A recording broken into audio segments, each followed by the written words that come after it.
আসসালামু আলাইকুম সম্মানিত দর্শক শ্রোতা কাছে এবং দূরে দেশ এবং বিদেশ থেকে যারা দেখছেন সকলকে জানাই আন্তরিক শুভেচ্ছা ও অভিনন্দন।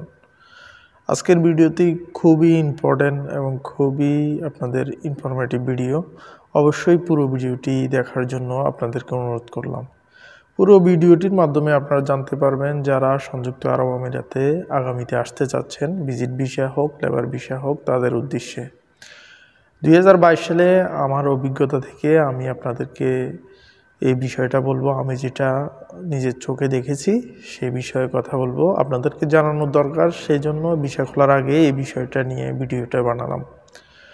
যারা আমার চ্যানেলে নতুন এবং আজকে ভিডিওটি দেখছেন, যারা এখনও সাবস্ক্রাইব করেন নাই অবশ্যই সাবস্ক্রাইব করে বেল বাটনটি চালু করে রাখবেন। ফেসবুক থেকে যারা দেখছেন তারা লাইক করে নেবেন। ধন্যবাদ। চলুন আজকের ভিডিওটির মূল চলে যাই। সম্মানিত দর্শক শ্রোতা, আপনারা জানেন সংযুক্ত আরব আমিরাতে যখনই ভিসা খোলা হয় এবং এই ভিসা খোলা নিয়ে কিছু প্রতারক চক্র আছে যারা মানুষকে ঠকানো এবং কি মানুষকে বিভ্রান্তিকর পরিস্থিতিতে ফেলানোর জন্য অনেকভাবে মুখিয়ে আছে। তারা যদিও নামে বিজনেস করে আদম ব্যবসায়ী, কিন্তু কাজে তাদের হলো পুরোটাই প্রতারণা। তারা যদি 100 জন মানুষকে ভিসা প্রদান করে তার ভিতরে 5 জন সঠিক থাকে আর 95 জনে ভুয়া থাকে। ওই 5 জনকে দেখে তারা আর 95 জনের সাথে দোকামি প্রতারণা করে থাকে। সেই ক্ষেত্রে বেশিরভাগ প্রতারণার শিকার হয় আমাদের দেশে যারা বিদেশে লোকজন নাই বা যাদের বিদেশ নিয়ে জানাশোনা কম, তারাই এর প্রতারণার শিকার হয়ে থাকে। ক্ষেত্রে আপনাদেরকে আমি বলবো, আপনারা যারা সংযুক্ত আরব আমিরাতে আসতে চান ভিসা খোলা, যে জিনিসটা আমি শেয়ার করতে চাচ্ছি সেই বিষয়টা হলো কি প্রতারণাটা করে ওরা।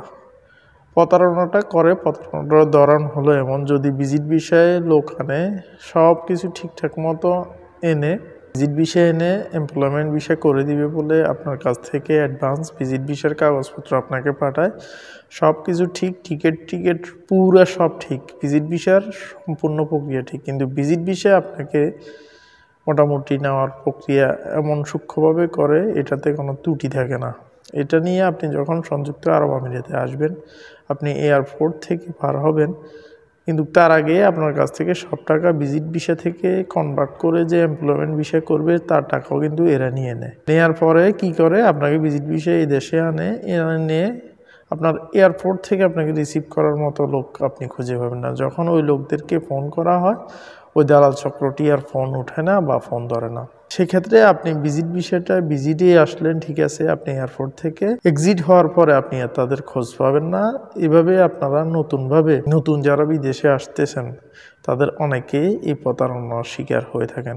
এই লোকগুলা পরবর্তীতে হয়তো কেউ আমাদের দেশি বাংলাদেশি বা কেউ তাদেরকে হেল্প করে, একটা জায়গায় দেয়, কিন্তু একটা জায়গায় নিয়ে দেয় বা 2-1 দিন রাখে, কিন্তু তারপরে কি হয়, তারপরে এই লোকগুলা আমি দেখেছি কোনো বাজারে বা ঘাটে, কোনো বাগানে বা কোনো পার্কে বা মসজিদে চিপায় চাপায় শুয়ে থাকে। তাদের জীবন এখানে অতিষ্ঠ অনাহারে কষ্টে খুব অবস্থা খারাপ থাকে। আমি এরকম শীতের ভিতরেও দেখেছি অনেক লোক বাগানে বিভিন্ন পাবলিক পার্কগুলোতে এইভাবে শুয়ে থাকে। যে একটা কষ্ট হয়, যে একটা তাদেরকে সীমাহীন যন্ত্রণা ভুগতে হয়, টাকা পয়সা দিয়ে তারা নিঃস্ব হয়ে। এই বিষয়গুলো কেন হয়? এই আত্মীয় আছে যে কিনা আপনাকে নিয়ে আসার জন্য তার সাথে কন্ট্যাক্ট করেছে, কিন্তু সে নিজেও জানে না যে আসলে তার অফিস কোথায়, তার অবস্থান কোথায়, তার ট্রাভেলস এজেন্সি কোথায় বা টাইপিং সেন্টার কোথায়, কিছুই জানে না। ওই লোকগুলো এই কাজগুলো করে থাকে। অবশ্যই আপনারা যখন এই বিষয় করবেন আপনাদের নিজস্ব লোকের মাধ্যমে করবেন, কিন্তু যার কাছ থেকে নেবেন তার অবস্থান ভালোভাবে আপনারা সুনিশ্চিতভাবে জেনে নেবেন, যাতে করে কোনো প্রকার আপনাদেরকে ধোঁকাতে যাতে কেউ না ফেলতে পারে। অবশ্যই আপনাদেরকে সতর্কতা অবলম্বন করতে হবে, যেহেতু যদি ভিসা খুলে যায়, এটা এই দেশ না, এটা আপনার সব কান্ট্রি থেকে সেম অবস্থা। আপনি সৌদি আরব বলেন, কাতার বলেন, বাহরাইন বলেন, যে কোনো দেশ, সিস্টেম একই। এগুলো আপনাকে মাথায় রাখতে হবে। এগুলো যদি মাথায় না রাখেন আপনার স্বপ্ন হয়ে থেকে যাবে, কখনো স্বপ্ন বাস্তবায়ন হবে না। তো আজকের ভিডিওটি দ্বারা আপনি অবশ্যই বুঝতে পেরেছেন আমি কোন বিষয়টা নিয়ে কথা বলছি।